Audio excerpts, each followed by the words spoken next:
back to my channel. In this video I will show you how to view Bluetooth and update Bluetooth drivers on your PC. So let's get started. So firstly, right click on the start menu, then click on device manager. Here you will all drivers.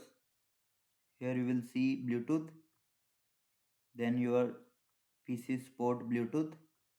You can also check by press Windows plus I to open settings. Here you will see Bluetooth and devices. You can select.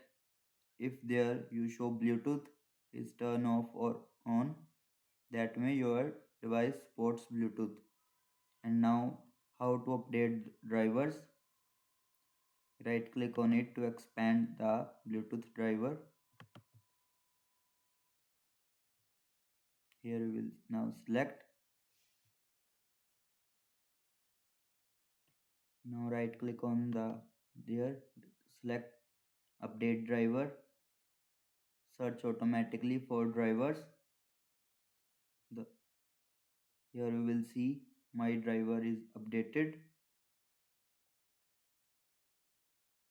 Windows will check and install the latest available driver.